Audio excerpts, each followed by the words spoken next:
Hello viewers, welcome to my channel নিপাস cooking journey থেকে সবাইকে আসসালামু আলাইকুম। ভাইয়া আপুরা সবাই কেমন আছেন? আমি আল্লাহর রহমতে ভালো আছি। তো আজকে সকাল সকাল চলে আসলাম। আমি সকাল থেকে দুপুরে 1টা পর্যন্ত কি বাসায় করি সেটা আপনাদের সাথে শেয়ার করার জন্য। তো আজ সকালবেলা ঘুম থেকে উঠে আমি আমার রুটি তৈরি, প্রতিদিনের রুটি তৈরি করা বা পরোটা তৈরি করা। তো আজকে আমি রুটি তৈরি করে দিলাম। তো আমার রুটি হয়ে গেছে। তো রুটিগুলো তৈরি করে ফেলেছি। এখন আমি আমার ছেলের নাস্তা যেহেতু সেরেলাক বসিয়ে দেব। তো রুটিগুলো আমার শেষ পর্যায়ে দেখেন আমি আমার ছেলের সেরেলাক রান্না করতেছি। তো এটা হচ্ছে বাসার হোমমেড সেরেলাক। তো আমি বসিয়ে দিলাম সেরেলাক। আর এপাশে আমি আমার বাসার কাজের বুয়াকে মোচা কুটতে দিলাম, যেহেতু আজকে আমি মোচা ভাজি করব আর হাঁসের ডিম ভুনা করব, ডাল রান্না করব। তো আমি কিন্তু ঝটপট প্রেশার কুকারে কিন্তু হাঁসের ডিম আপনি সেদ্ধ করে নিতে পারেন। তো প্রেশার কুকারে আমি অবশ্যই হাঁসের ডিমের মধ্যে কিন্তু আমি অনেক লবণ দিয়ে দিয়েছি, যেহেতু হাঁসের ডিমের কিন্তু খোসাটা আপনি লবণ না দিলে ভালো করে উঠবে না, যেহেতু খোসার সাথে আপনার ডিমটাও উঠে যাবে। তো এই জন্য কিন্তু আমি লবণ দিয়ে দিয়েছি।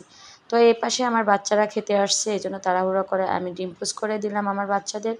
তো সকালে কিন্তু আমার অনেক রকম কাজ থাকে, এই জন্য আপনাদের সাথে শেয়ার করলাম। দেখেন আমি রুটির সাথে ডিম পোচ করে দিলাম আমার 2 মেয়েকে, ওরা খাচ্ছে আর ওর বাবাও কিন্তু খাচ্ছে তার সাথে। তো সবাইকে আমি ডিম পোচ করে রুটি খেতে দিলাম। এপাশে আমি চলে আসলাম আবার মোচা ভাজি করার জন্য। মোচাটা আমি বসিয়ে দিলাম।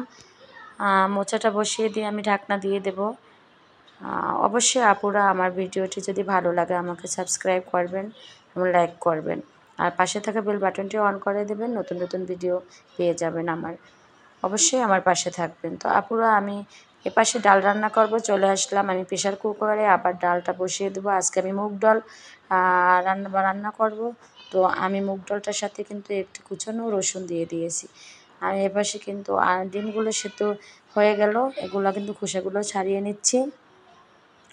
তো অবশ্যই আপুরা বাসায় আমি যেরকম ডিম ভুনা করেছি আমার ইউটিউব চ্যানেলে আছে, অবশ্যই আপনারা দেখে নেবেন। তো হাঁসের ডিম ভুনাটা কিন্তু কাঁচামরিচ দিয়ে অসাধারণ লাগে। তো আমি কিন্তু হালকা তেলে ভাজি করে নেব। তো এজন্য কিন্তু আমি কিছু পরিমাণ একটু হলুদের গুঁড়ো আর লবণ দিয়ে মাখিয়ে ভেজে নিয়েছি। আর সরিষার তেল থেকেই আমি ভেজে নেব। তো এদিকে কিন্তু আমার ঈদের ভুঁড়িগুলো খাওয়া হয়নি, এগুলো আমি পরিষ্কার করে ফ্রিজে রেখে দিয়েছিলাম, আজকে সকালে বের করে ভিজিয়েছি। তো এগুলো ছোট ছোট টুকরো করেছে আমার বুয়া। তো এগুলো ভালোভাবে ধুয়ে নিলাম। ধুয়ে নেওয়ার পরে দেখেন আজকে কিন্তু আমি ভুঁড়িটা খাবো না, তো ভাপিয়ে রাখবো। তো আপনি যদি ভুঁড়িটা তাজা তাজা আপনি রান্না করে খান তাহলে কিন্তু অতটা স্বাদ লাগে না, আর একটা ভালো স্মেলও আসবে না। তো দেখেন আমি ভুঁড়িগুলো কিন্তু গরম পানিতে ফুটাতে দিচ্ছি। কতটা বাজে মানে একটা খারাপ একটা ময়লা আসে আপনারা দেখবেন। অবশ্যই ভুঁড়িটা রান্না করার আগে পানিতে ফুটিয়ে নেবেন। তো আমার এদিকে মোছা হয়ে গেছে, ডিম ভুনা হয়ে গেল। আর এখন ডাল বসিয়ে দেব। দেখেন আমি এটা দেখাচ্ছি আপনাদের যে পানিতে ফুটালে যে কোনো গরুর গোশ ফ্রিজ থেকে বের করে ফুটিয়ে নেবেন। আর দেখেন আমি কিন্তু ফুটিয়ে নিয়েছি, দেখুন উপর থেকে কতটা ময়লা বের হয়ে গেছে। আমি কিন্তু 5 মিনিট ফুটিয়ে নিয়েছি।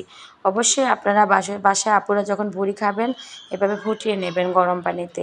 তো আমি কিন্তু ফুটিয়ে নিয়েছি, ফুটিয়ে নিয়ে আমি চাপিতে ঢেলে দিয়েছি। এখন ভালোভাবে ধুয়ে নেব।